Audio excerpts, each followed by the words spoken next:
So then when the court case came,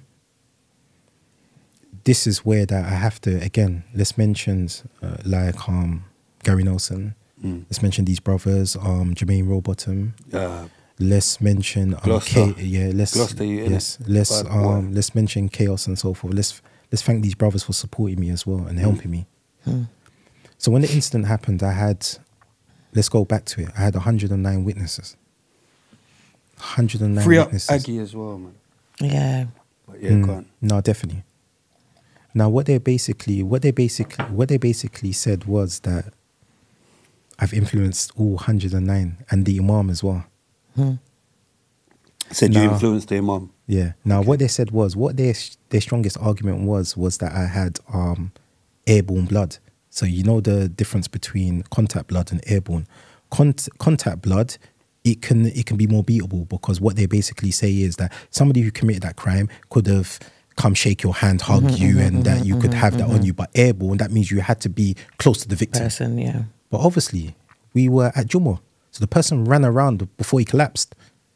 So there was over 70 people, even the Imam, that had airborne blood on him, on his gown. And the thing was as well, the airborne blood that was on me weren't from the front, it was from behind. Right.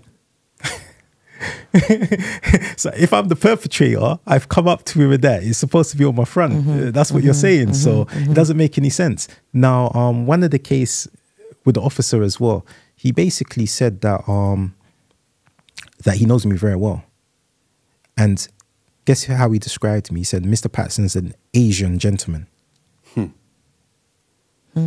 So all these things were happening. So the judge, I remember the judge at that time was thinking, what is this? Yeah. So basically, got thrown out. Of course it did. His cases. But here's what they've done. Did he survive?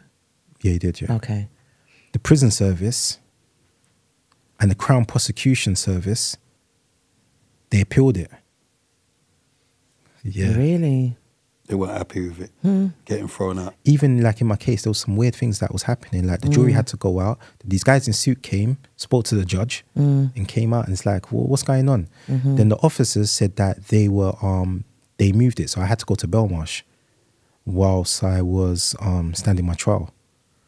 They wanted me to use the Woolwich. They said that was the only secure place for me. They believed that there was rumours that people were going to break me out. Then there was another rumour as well that the officers had to be escorted by police because they believed that their lives were in danger. So all these things were happening at once, and it was becoming very draining. You know, going back to court, getting it thrown out. Then I had to go to the appeal courts in front of the 3 judges to fight the case, like why it shouldn't be. The three judges agreed with the Crown Prosecution Service and basically the Home Office, and got it overturned, and I was back fighting my case again. To eventually on the 3rd time I was found not guilty.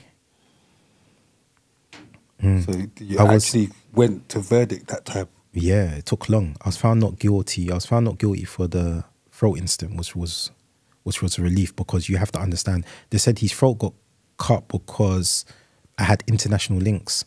So they said that I was connected to the Taliban. And so this was actually a hit. He was Northern Alliance.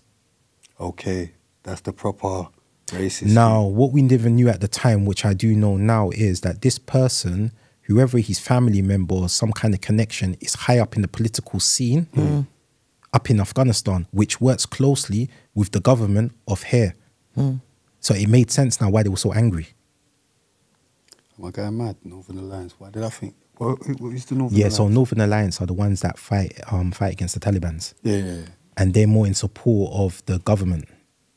But they're from Afghanistan? The Western governments. Where are they from? Over here or Afghanistan? Afghanistan as well. Okay, I'm going mad. I thought you were talking about some racist group up north. So these were the things that were actually happening to me, which was quite very demoralizing. So how did you end up with the 7 years solitary? Yeah, so remember I had an incident whilst on solitary confinement. So officer got injured. Okay. Yeah, so the same officer, he was Yeah, he said a lot of racist things. He done a lot of things. Even when my uncle passed away as well, they were all singing. I'll never forget this. Oh, what a beautiful morning. Oh, what a beautiful day. Everything's going our way. They was all singing that song. Taking a piss. So yeah. But you know what's so funny about these kind of situations as well, and it's kind of heart-rendering as well, is that how they try to emasculate you. They try to emasculate you by, I give you an example. Now, I had an incident with him. But you know when I had to go to the parole board because I was found guilty for that one, they don't mention any of the other male officers that got injured. They just mention the one lady that got hit by the table. Oh, what do you think about her? And so forth. But you have to remember, when I'm getting hit by batons and things like this, you're not even thinking of that. My aim was never at her. We all know that what the whole situation was. So why is it all of a sudden now it's just turned on to like, oh yeah, but I was by myself. At that time, I'm on a 6-man unlock. They had the first response, then they had the second response, then they had the third response. I was dealing with all that. I was by myself. So obviously when you're getting your neck trying to be pulled and you're getting hit with, obviously you're going to be shaking around. Yeah. But I was found guilty for this. But I know it took them long because they came back to the judge and he basically said that he gave them directions as well. He says, Mr. Patterson may have not directly, but his actions resulted. Basically. And so that was, I could have, like, on reflection as well, my barrister wanted to use something, but I said no. You see, one thing that we're taught from our community, you should never, you see, when somebody does you a good favor, you should never step on the necks of others in order to. And there was a woman officer. I could have opened up something which I knew I would have won the case, but by doing that, I would have indicated her. Does that make sense? Yeah. Which she helped me when I needed her help. So by me doing that, so I said, you know what, I take this loose. I take this loss. I don't care. I'm not. And I said to my barrister, do not mention this. We have to keep our integrity, irrespectively. Come on, man. Have to. So, yeah, so they had a different process. So eventually, so after that, I was in the seg. So I went to Full Sutton. After that incident, I went to Full Sutton, and you know, Full Sutton, their officers it was terrible. It was ruthless in the seg over there. Yeah. They were ready for me. So as soon as I got there now, they were... God, this is the guy that thinks he's tough. Yeah. They were saying that, like, yeah, what terrorists? You know, like, they were ready to pounce. But then I realized something, that for some reason, my motion, the way that my body is moving, I say there's something wrong. Do you know, it's like my breathing, everything. And I'm thinking, I've got a problem here. They told me to take off my top, and it's taking me forever just to try to take off my top. When they saw that, they said, we need to take him to get an x-ray, call the doctor. They say, he's not dying on our watch. Thinking, what's going on? I think it was like a blood clot or something. All my ribs. This is after that beat you up. It wasn't even, like, I didn't know, my adrenaline's going. So remember, I'm fighting with them. I'm saying that's why. So it's recent. Okay, right. Yeah, so I'm fighting, yeah. So about 2 days after, they shipped me out, and then I went to the seg. And then my whole ribs. They don't want to get in trouble. So they're like, and I think that's what allowed me from getting a further.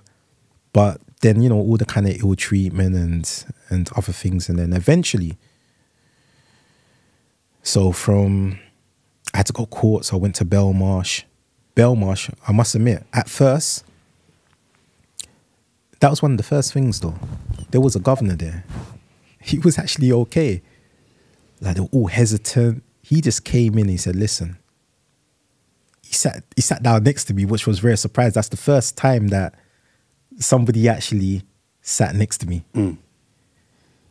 And he said, you come with a big reputation. Your record is massive. But I'm here about giving people chances and so forth. And he said that, listen, we'll leave you alone if you leave us alone, basically. I said, yeah, I'm happy with that. That's all I wanted to be left.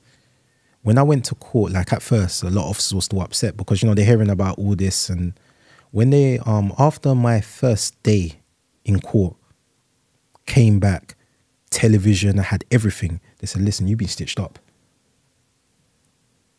they treated me so good. Seriously, they were giving me more things that I said to them, and you know what? No, because I knew that was all going to get taken away once I moved. At some point, yeah. yeah. I didn't want to get too accustomed to that. Yeah. But they gave me everything until that they even got reported themselves. They got in trouble as well, saying that, listen, this guy's a CSE prisoner. You're treating him like if he's just an ordinary prisoner.